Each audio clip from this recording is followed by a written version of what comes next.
Discouragement. The soul of the people was much discouraged because of the way. The Church of Christ abounds with people who are discouraged because of the way, either inwardly or outwardly, and oftentimes both. Things look all wrong, and there seems no hope of escape. Their souls faint in them, and their religious lives are full of discomfort and misery. There is nothing that so paralyzes effort as discouragement, and nothing that more continually and successfully invites defeat. The secret of failure or success in any matter lies far more in the soul's interior attitude than in any other cause or causes. It is a law of our being, which is only now beginning to be discovered, that the inward man counts for far more in every conflict than anything the outward man do or may possess. And nowhere is this truer than in the spiritual life.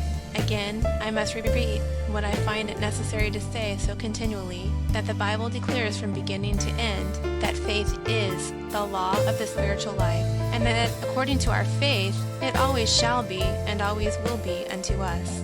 Then, since faith and discouragement cannot, in the very nature of things, exist together, it is perfectly manifest that discouragement must be an absolute barrier to faith, and that where discouragement rules, the converts to the law of faith must also rule, and it shall be to us, not according to our faith, but according to our discouragement. In fact, just as courage is faith in good, so discouragement is faith in evil. And while courage opens the door to good, discouragement opens it to evil.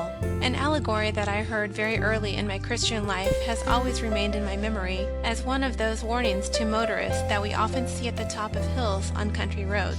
This hill is dangerous, and it has many a time warned me away from the dangerous descent of discouragement. The allegory declared that once upon a time Satan, who desired to entrap a devoted Christian worker, allied a council of his helpers to decide on the best way of doing it, and to ask for volunteers. After the case had been explained, an imp offered himself to do the work. "How will you do it?" asked Satan. "Oh," replied the imp, "I will paint to him the delights and pleasures of a life of sin in such glowing colors that he will be eager to enter upon it." "That will not do," said Satan, shaking his head. "The man has tried sin, and he knows better. He knows it leads to misery and ruin, and he will not listen to you."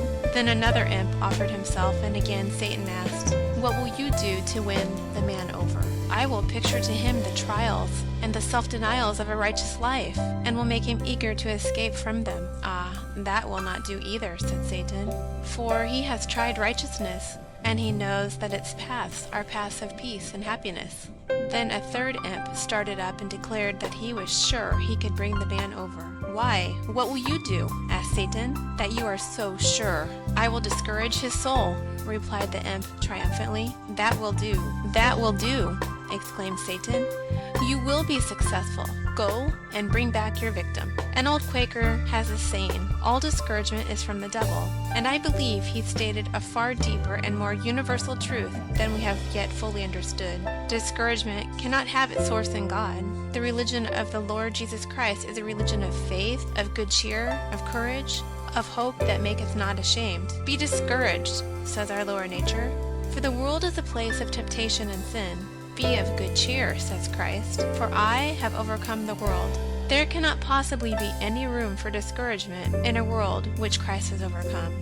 We must settle it then, once and for all, that discouragement comes from an evil source, only and always. I know that this is not the general idea, at least in the spiritual region of things. In temporal things, perhaps we have more or less learned that discouragement is foolish and even wrong, but when it comes to spiritual things, we are apt to reverse the order and make that commendable in one case, which is reprehensible in the other, and we even succeed in persuading ourselves that to be discouraged is a very pious state of mind and an evidence of true humility. The causes for our discouragement seem so legitimate that to be discouraged seems to be our short-sightedness the only right and proper state of mind to cultivate. The first and perhaps the most common of these causes is the fact of our own incapacity. It is right for us to be cast down, we think, because we know ourselves to be such poor, miserable, good-for-nothing creatures. It would be presumption, in the face of such incapacity, to be anything but discouraged. Moses